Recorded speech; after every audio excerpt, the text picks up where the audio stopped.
Good morning friends, Vande Mataram.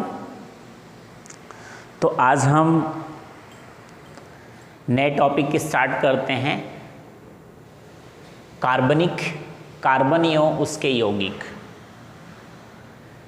Carbon क्या है और उसके यौगिक क्या है, उसके बारे में हम थोड़ा बात करते हैं। तो आप सभी लोग ये पूरे वीडियो को खूब अच्छे तरह से देखिएगा, तो आपको पूरा टॉपिक खूब अच्छी तरह से समझ में आएगा।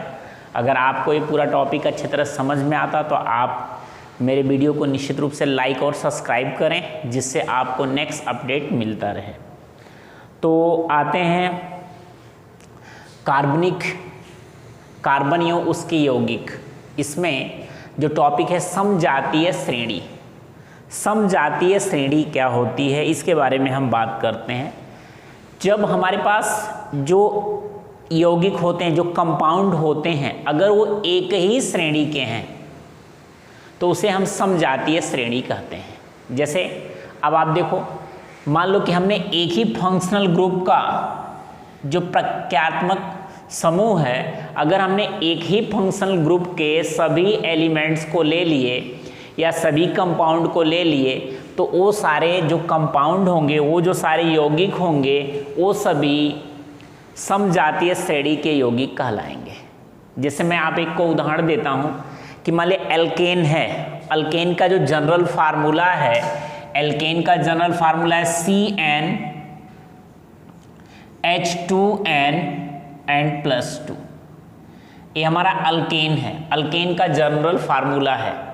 अब अल्केन में आप अगर यहाँ से n की वैल्यू पुटअप करते हैं, n = 1 2 3 ... अगर हम यहाँ n = 1 पुटअप करते हैं तो आता है C1H2 × 1 + 2। इट मीन्स ये हो जाएगा CH4। मतलब आपका पहला कंपाउंड मिला मेथेन। अगर हमने 2 रखा तो आ जाएगा C2H2 × 2 + 2, यानी ये आ जाएगा C2H6। फिर लिखेंगे 3 तो C3H2 × 3 + 2 आ जाएगा C3H8। नेक्स्ट हम लिखेंगे C4H2 × 4 + 2 तो हो जाएगा C4H10। नेक्स्ट आएगा C5H2 × 5 + 2 तो आ जाएगा C5H12। इस तरह से आप देखिए। अब हमारा जो पहला ही हो गया, ये हमें मिला मेथेन। दूसरा एलिमेंट मिला एथेन। तीसरा मिला प्रोपेन। फिर हमें मिला ब्यूटेन। फिर मिला हमें पेंटेन। फिर हमें मिलेगा हेक्सेन, सेप्टेन, ऑक्टेन, नोनेन और डेकेन। इस तरह से हमें एलिमेंट्स मिलते जाएंगे। C6H14, C7H16, C8H18, C9H20 और C10H22। इस तरह से हमें ये पेंटेन है, ये हेक्सेन है, ये सेप्टेन है, ऑक्टेन है, ये नोनेन है और ये है डेकेन।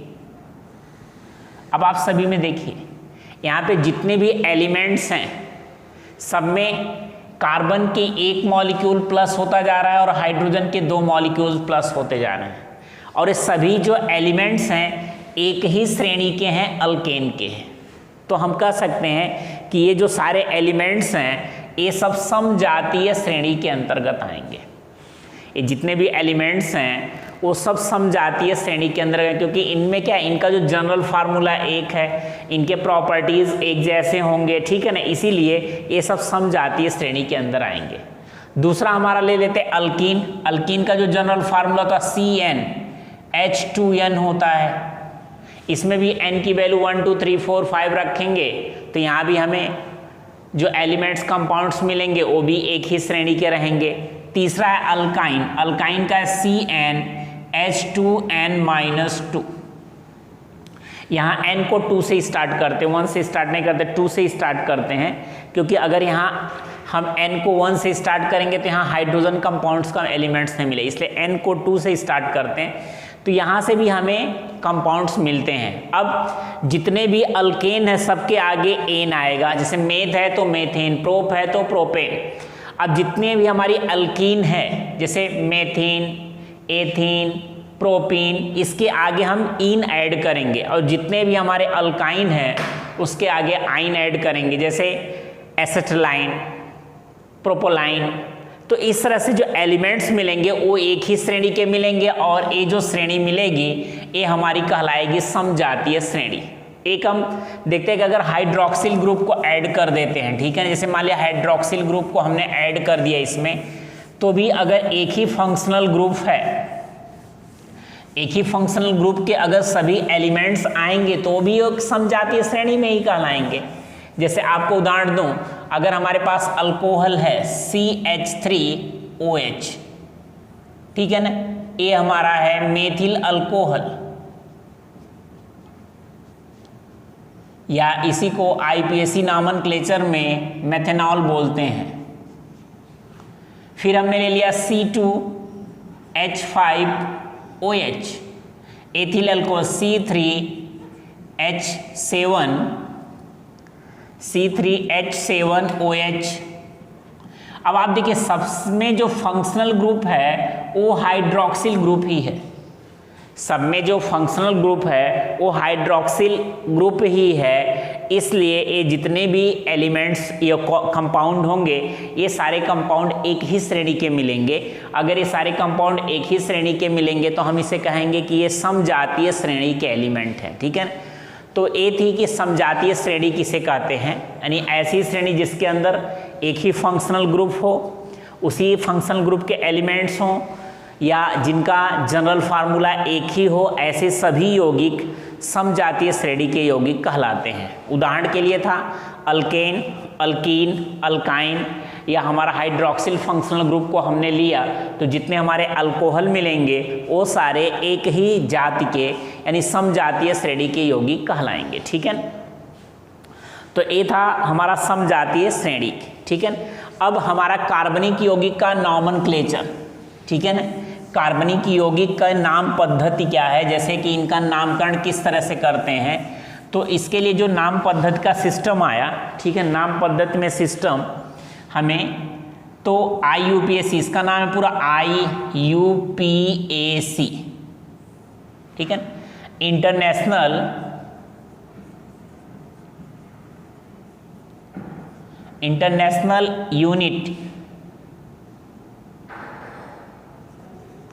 यूनिट ऑफ प्योर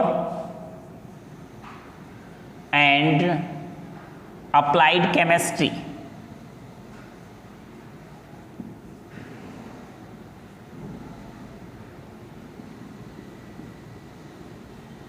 ये IPAC का पूरा नाम है, ठीक है ना। जो हमारे तत्व हैं उनका नामकरण किस तरह से किया जाए इसके लिए यानी international unit of pure and applied chemistry IUPAC nomenclature किया गया, जिनमें तत्वों के उनके फंक्शनल ग्रुप के आधार पर उनका नामकरण किया गया, ठीक है ना।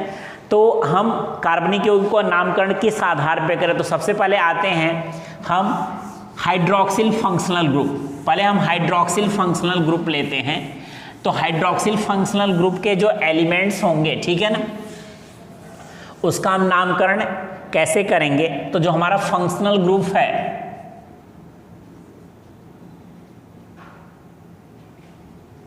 फंक्शनल ग्रुप जो हमारा है वो हाइड्रोक्सिल है OH, हाइड्रोक्सिल ग्रुप का जो एलिमेंट्स है इसका हम नामकरण किस तरह से करें। तो हमारे पास जो भी अल्केन है, यहाँ से क्या करते हैं, जितने भी अल्केन होते हैं अल्केन में हम क्या करते हैं, एन को माइनस कर देते हैं, ठीक है। एन को माइनस करके और ऑल को प्लस कर देते हैं। हम क्या करेंगे, एन को माइनस करेंगे और ऑल को प्लस कर देंगे। या अब हमारा जो इसका सूत्र होगा संरचना, जैसे कि हमारे पास एल्केन है CH4 है, यहां से क्या करेंगे, एक हाइड्रोजन को माइनस करेंगे और हाइड्रोक्सिल फंक्शनल ग्रुप को प्लस कर देंगे। मींस हमारा जो एलिमेंट्स बनेगा CH3OH, ठीक है। अब इसका नाम था मेथेन। क्या नाम था, मेथेन। इसमें से हमने एन को हटा दिया। तो आप देखिए, जैसे जो हमारा फंक्शनल ग्रुप है, फंक्शनल ग्रुप अगर हाइड्रोक्सिल ग्रुप है, आईयूपीएसी नॉमेनक्लेचर में हम जाते हैं तो आईयूपीएसी नॉमेनक्लेचर में जब हम इनका नामकरण करते हैं अंतर्राष्ट्रीय पद्धति के द्वारा, तो यहाँ से हम सबसे पहले हमने लिया हाइड्रोक्सिल फंक्शनल ग्रुप जो OH है। अब इस प्रकार के यौगिकों का नामकरण कैसे होता है, ठीक है ना। तो यहाँ से हमारे पास जो अल्केन है, अल्केन में हम क्या करते हैं, एन को रिमूव कर देते हैं और आल को प्लस कर देते हैं, ठीक है ना। और साथ साथ में हमारे पास जैसे कि अगर अल्केन में तो उसमें से एक हाइड्रोजन को रिमूव करते हैं और हाइड्रोक्सिल को प्लस कर देते हैं, ठीक है ना। तो हमारा जो बनेगा, यहाँ CH4 था तो यहाँ से एक हाइड्रोजन रिमूव हुआ CH3 और हमारा हाइड्रोक्सिल फंक्शनल ग्रुप जुड़ गया OH। तो हमारा क्या बना, ए था मेथेन। क्या था, मेथेन। इसमें से एन हमने हटा दिया और ऑल को ऐड कर दिया तो हमारा बन गया मेथेनॉल। क्या बन गया, मेथेनॉल। जो हमारा कंपाउंड बना उसका नाम हो गया मेथेनॉल। दूसरा हमारे पास एथेन है C2H6। सेम, इसमें से हाइड्रोजन को रिमूव करेंगे और हाइड्रोक्सिल को ऐड करेंगे तो हमारा जो एलिमेंट्स बनेगा ये बनेगा C2H5OH, जिसका नाम होगा एथेनॉल। इसका साधारण नाम अगर देखा जाए तो इसका साधारण नाम है ethyl alcohol, but IUPAC norm में इसका नाम हो जाएगा एथेनॉल। सेम आप देखिए, अगर हमारे पास C3H8 यानी प्रोपेन है, इसमें से हाइड्रोजन को रिमूव करेंगे, हाइड्रोक्सिल को प्लस करेंगे तो आ जाएगा C3H7OH और इसका आईयूपीएसी नाम जो होगा वो हो जाएगा प्रोपेनॉल।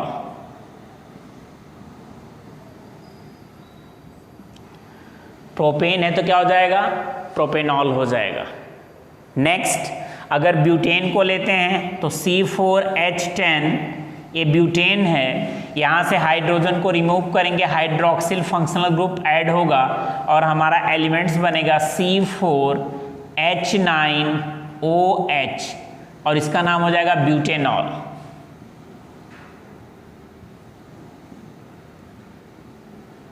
इस तरह से जो हमारे यौगिक हैं, जितने भी कंपाउंड है, जितने भी अल्केन हैं, वहाँ से क्या करेंगे, एन को हटा के ऑल को ऐड करेंगे और वहाँ से एक हाइड्रोजन को रिमूव करेंगे, हाइड्रोजन को रिमूव करके उसमें हाइड्रोक्सिल फंक्शनल ग्रुप को ऐड कर देंगे, ठीक है ना। जैसे एग्जांपल अगर C5H12 ये हमारे पास है प्रोपेन। क्या है, प्रोपेन। अब प्रोपेन में हम क्या करेंगे, एक हाइड्रोजन को रिमूव करेंगे और हाइड्रोक्सिल को ऐड करेंगे फंक्शनल ग्रुप को, तो हमारा बनेगा C5H11OH।